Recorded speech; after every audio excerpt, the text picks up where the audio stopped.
अब जैसे crypto currency से जुड़ी चुनौती है, इस मामले में। नमस्कार दोस्तों, स्वागत है आप सभी का हमारे YouTube चैनल में। कल के दिन हमारे प्राइम मिनिस्टर ने G20 की मीटिंग में यहाँ पे जो मेन चीज़ बात की वो थी क्रिप्टो रेगुलेशन और AI के बारे में कि इन पे ग्लोबल फ्रेमवर्क जरूरी है, और खासकर AI टेक्नोलॉजी की बात की। क्रिप्टो और AI कैसे हमारे यूथ में तेज़ी से यहाँ पे पॉपुलर हो रहे हैं और हमें जो क्रिप्टो करेंसी है इस पर ग्लोबल फ्रेमवर्क की ज़रूरत है। ग्लोबल फ्रेमवर्क की बात जब करते हैं तो यहाँ पे अलग अलग चीज़ें निकल के आती हैं। यहाँ पे इन्होंने क्रिप्टो रेगुलेशन की बात की है कि यहाँ पे क्रिप्टो रेगुलेशन आना चाहिए, लेकिन जो मेन यहाँ पे फोकस है वो ग्लोबल फ्रेमवर्क है। ग्लोबल फ्रेमवर्क का मतलब यह है कि किसी एक कंट्री के क्रिप्टो में रेगुलेशन लाने से कुछ नहीं होगा, और यही चीज़ हमारी फाइनेंस मिनिस्टर ने काफ़ी बार बोली है। यहाँ पे उन्होंने बोला था कि regulating crypto without global conscience will not be effective, says FM Sitharaman. इन्होंने बोला था कि किसी एक कंट्री के, इनकी जब G20 में बात हुई थी और इंटरव्यूज में इन्होंने बोला था कि किसी एक कंट्री के रेगुलेशन से कुछ नहीं होगा, ग्लोबल फ्रेमवर्क लाना बहुत जरूरी है। और वही चीज़ ये सारी चीज़ क्लियर कर देती है। हमारी फाइनेंस मिनिस्टर के बाद जब हमारे PM ने ये चीज़ बोली तो कंफर्म हो जाती है कि इंडिया क्रिप्टो रेगुलेशन की तरफ बढ़ रहा है, तो कोई भी बैन नहीं लगने वाला। हम यहाँ पे पूरी तरीके से सेफ हैं इंडिया में ट्रेडिंग करना क्रिप्टो से रिलेटेड। लेकिन बात ये आती है ग्लोबल फ्रेमवर्क की, कुछ कंट्रीज़ जो हैं वहाँ पे अगर रेगुलेशन आता है तो इंडिया भी इसको अडॉप्ट कर लेगा। और अगर हमने जो डेटा चेक किया है, यहाँ पे मोस्टली जो कंट्रीज़ हैं वहाँ पे बिटकॉइन और क्रिप्टो करेंसी लीगल है और रेगुलेटेड है। और ऑरेंज में कुछ जोन है, जैसे इंडिया भी ऑरेंज जोन में है। कुछ यहाँ पे रूल है जिस पे हम पूरी तरीके से भी ट्रेडिंग नहीं कर सकते। खासकर जिस कैटेगरी में रखा गया है हॉर्स बैटिंग, गैम्बलिंग, इस कैटेगरी में भी क्रिप्टो करेंसी को रखा गया है। और यही रीज़न है कि इस पर 30% फ्लैट 30% क्रिप्टो टैक्स देना पड़ रहा है, प्लस 1% TDS। वही रूस में भी वही चीज़ है। और अगर हम रेट बात करते हैं तो इन सब कंट्री में भी बैन लगा हुआ है, लेकिन जहाँ तक हमने चाइना का सुना है और अदर कंट्रीज़ का, वो धीरे धीरे बैन लिफ्ट करने की बात कर रही हैं। मोस्टली कंट्री यहाँ पे अगर हम देखते हैं तो ग्रीन है।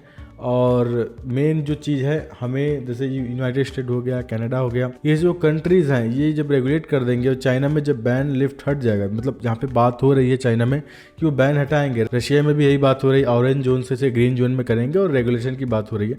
तो अगर आने वाले ये जो पूरा साल बचा है, आज यहाँ पे 28 अगस्त है और कुछ दिन में ये भी महीना ख़त्म, 4 से 3 महीने जो भी बचे हैं, इसमें अगर कोई भी एक कंट्री, दो कंट्री यहाँ पे रेगुलेशन लाती है मिलकर, G20 का मीटिंग जो है इसमें क्रिप्टो रेगुलेशन भी एक मेन टॉपिक रहा है।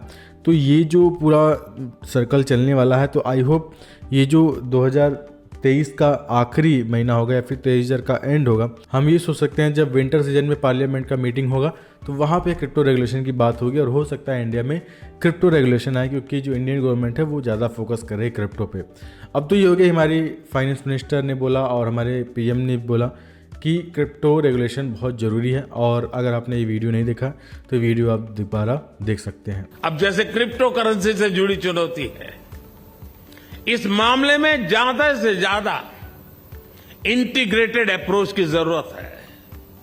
मैं समझता हूं इसके लिए एक ग्लोबल फ्रेमवर्क बनाया जाना चाहिए जिसमें सभी स्टेक होल्डर्स का ध्यान रखना चाहिए। आर्टिफिशियल इंटेलिजेंस को लेकर भी इसी प्रकार की अप्रोच की जरूरत है। अब यहाँ पे बात करते हैं बिटकॉइन का। तो बिटकॉइन का कल जो मैंने शॉर्ट का टारगेट दिया था वो डन हो गया है।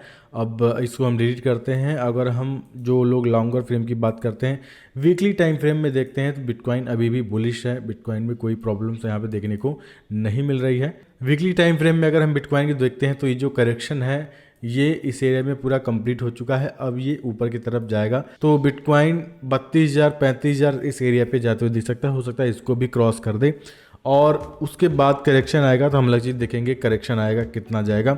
लेकिन मुझे लग रहा है कि अक्टूबर के महीने में बिटकॉइन 32,000 या फिर 35,000 के एरिया तक देखने को जरूर मिलेगा।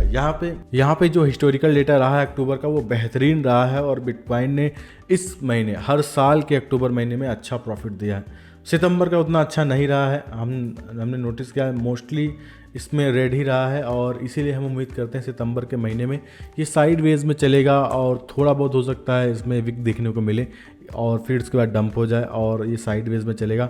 तो हमारे लिए बेहतरीन यही रहेगा इस महीने में इन्वेस्टमेंट करके अक्टूबर महीने में हम प्रॉफिट बुक करें और यही हमारे लिए बेस्ट होने वाला है।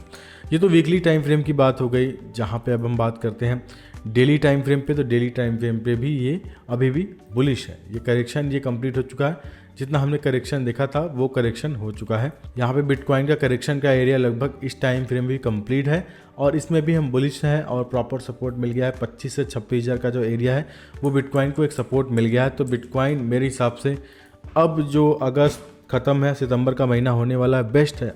मैं बार बार इसीलिए बोल रहा हूँ क्योंकि लोग जब बिटकॉइन पंप कर जाएगा तब इन्वेस्टमेंट करना लोग स्टार्ट करेंगे। कोई मतलब नहीं, हम डंप में इन्वेस्ट करना चाहिए और पंप में हमें सेल करना चाहिए।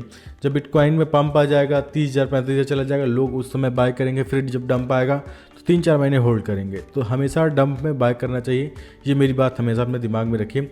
1 डे के टाइम फ्रेम में भी करेक्शन कंप्लीट है, सपोर्ट मिल चुका है और ऐसे में बिटकॉइन हम लॉन्गर फ्रेम में बुलिश देख रहे हैं।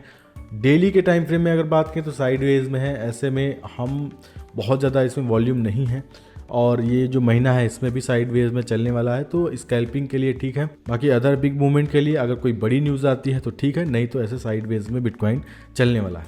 अब जैसे कि इंडिया में अगर क्रिप्टो रेगुलेट हो जाता है और जो वापस से बहुत सारे बड़े ट्रेडर्स चले गए वापस से क्रिप्टो इंडस्ट्री में आएंगे तो ये बेहतरीन होगा और अच्छा वॉल्यूम मिल जाएगा हमें बिटकॉइन में और बहुत सारी अल्ट कॉइन में। तो आई होप जो बात हुई है क्रिप्टो रेगुलेशन की, ग्लोबल फ्रेमवर्क की, तो कुछ कंट्रीज़ में जब ये रेगुलेशन आ जाएगा तो इंडिया भी उसमें शामिल हो जाएगा और क्रिप्टो रेगुलेट कर देगा और मेन जो 30% फ्लैट टैक्स है उसको हटा दिया जाएगा। और मैं कंफर्म हूँ ये टैक्स हटा दिया जाएगा क्योंकि जब क्रिप्टो रेगुलेट किया जाएगा तो जिस कैटेगरी में रखा गया है गैम्बलिंग, हॉर्स बेटिंग या फिर ये जो सब कैटेगरी में उस कैटेगरी से उसको हटाया जाएगा तो ऑटोमेटिक जो फ्लैट 30% टैक्स है इसको कम कर दिया जाएगा। और मेरा मानना है जो हम स्टॉक मार्केट में टैक्स सिस्टम है वही क्रिप्टो में भी लगाना बहुत ज़रूरी है। तो आज की इस वीडियो में इतना ही है। आई होप आज का वीडियो आपको पसंद आएगा। तब तक के लिए नए वीडियो में किसी बहुत बेहतरीन टॉपिक के साथ, तब तक के लिए धन्यवाद।